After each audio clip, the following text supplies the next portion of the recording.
My name is Andre Geralt. I've been messing around with game development for about 10 years, and I finally started taking game dev seriously this year, and this is my journey in creating my dream game, Tempered Flames. So recently, the world has dramatically slowed down. The whole virus situation has definitely changed a lot of stuff, to say the least, and if I may say so, I think we should do as much as we can to keep our lives going during this time. While we're healthy, let's use this time to our advantage. Let's pray more, let's work harder, and let's build something beautiful.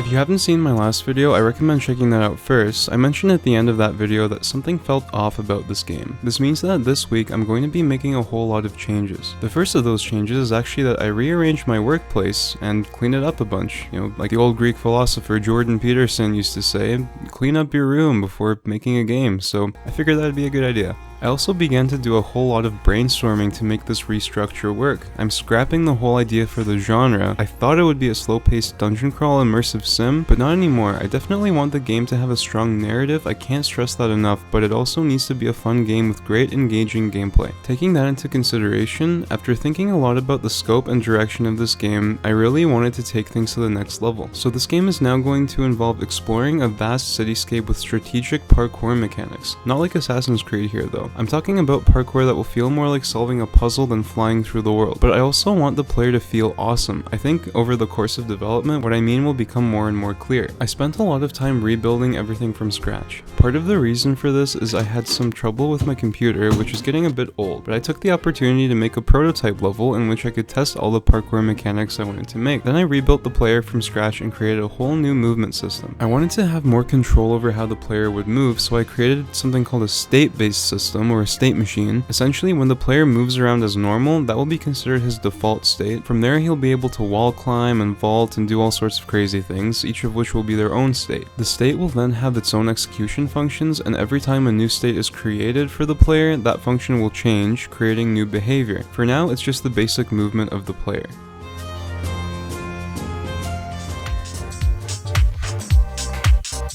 Now, the other main thing I wanted to do this spring was story drafting. As I've kept saying, I make games because I want to tell a meaningful story. I believe games have a key storytelling tool that movies don't have, which is interactivity. You make decisions. Therefore, the first principle I'm using for my story creation is that actions have consequences. I think games that don't take advantage of interactivity in their stories aren't necessarily bad. You can convey a lot of meaning just by being the guy whose button presses determine the protagonist's position. But I think there's a lot more that can be done with this concept. The second point is about characters. I want to have great characters, but I've noticed that the ever-present desire for blank slate protagonists make the main character, who should be the most interesting character, into the least interesting character. Also, the player will always be learning the theme through the character's eyes, therefore the character will have to change and learn in a way that directly reflects the player's decisions. So the second point is a compelling protagonist. I believe Firewatch, which is a big influence on this game, proves that you don't need a blank slate character to make a good game. The final point is the actual thematic bones of this game, or the message I want to tell, the lie in the protagonist's mind that I want to shatter. I believe taking up one's responsibility is an important message to tell, and I think the best stories are critiques of the author just as much as they are critiques of the world. Comfort is prevalent, and yet we're drawn to heroism, and we should be, because it's something that everyone is called to, but I don't think we quite understand what heroism looks like. Therefore, the third principle I'm considering is the notion of weighing personal comfort over duty and sacrifice. I believe as I reveal more specific aspects of this story, it might become a bit more divisive, but for now I hope that that's a message that many of us can sympathize with, and that my explanation was adequate. Alright, back to gameplay. Having created the basics of the state system, it was time to plan out how the new wall run state would work.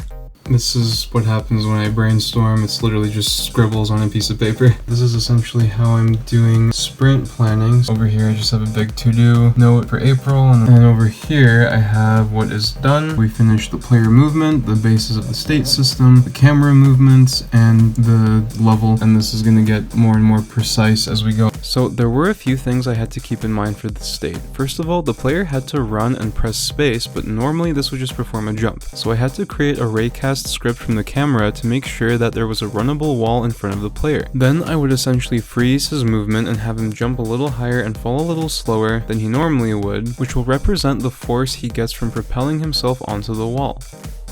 Alright, so I really am enjoying this kind of state movement system because it makes all the code a lot more manageable, breaking everything up into bite-sized chunks. I think I figured out how to make the system work really well, so it's gonna be good. Now, in other news, my computer is in dire need of upgrades. Hopefully, I will be able to successfully survive the trip to the computer store and back. I need to pick up a motherboard, a processor, and figure out what power supply I'm gonna get. Should be fun.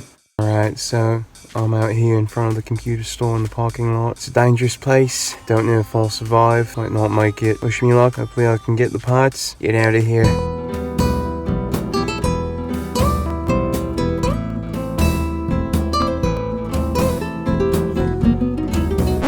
Alright, back to work. I still wanted to do a few things with the story. I wasn't quite happy with my original idea. I wanted to convey duty, but I didn't really know how to do that and make the character still interesting. I was kind of thinking of making him almost kind of like wishy-washy, but that would kind of suck, I think. But then it hit me.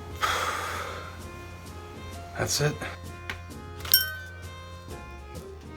Why Spider-Man? Well, he's an ordinary kid who wants to see justice in the world, and once he gets his powers, he realizes that he's the one guy who's going to have to bring that justice about. So I thought, what if I make this game about a character who starts out as nobody, but has to grow in power to defeat the evil that festers around him? I know that sounds pretty generic, but it gave me a lot of ideas.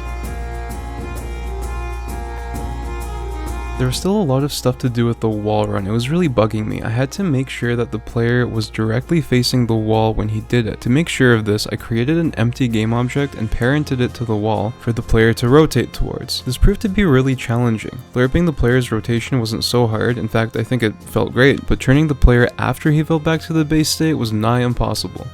Alright, so here's essentially what I'm doing with the wall running right now. This empty only marks the rotation. Essentially what I'm then doing is I'll take this player, when he runs up to the wall and he does the wall run, he is actually going to get his rotation adjusted. So if you look at how that looks like in game, so you see that if I run up to this wall at an angle, and then I press space, it adjusts my angle. Unfortunately, it does not yet change my distance. Now, the distance is going to be very important for animations later on. You'll notice that what it also does, if I come at it from an angle, I'm moving like left to right, and I start the wall run, it'll undo that and it'll go up.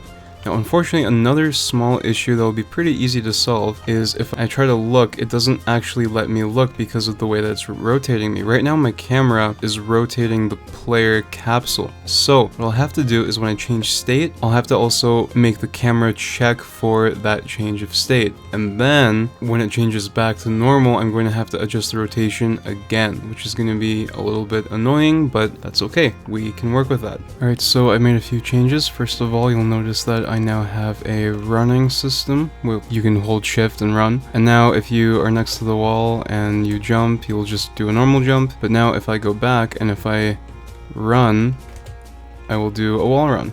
Let me know what you guys think of that, of the look of that. This whole system was beginning to prove quite challenging. And at this point I began to think, why reinvent the wheel? So we'll see if maybe I might be able to find a Unity asset to build off of next time. Now, speaking of next time, before ending off, I have a huge announcement that I'm really excited about. I want to get feedback for this game, and I want people to be able to play it. So starting either at the end of April or beginning of May, we're going to be putting up playable development builds on itch.io that you guys will be able to play around with and test yourselves. For now, there's not much to show, but as the project and this community grows, I think it will be a great way to track progress. So that'll be it for this video. Thanks so much for watching, and as always, if you enjoyed the video, make sure you leave a like. It really helps out. And if you want to follow this and my other projects, consider subscribing. The more subscribers come on board, the more I'll be able to put time into making these videos and working on the project. Check out my other devlogs and stay tuned for more updates. See you next time.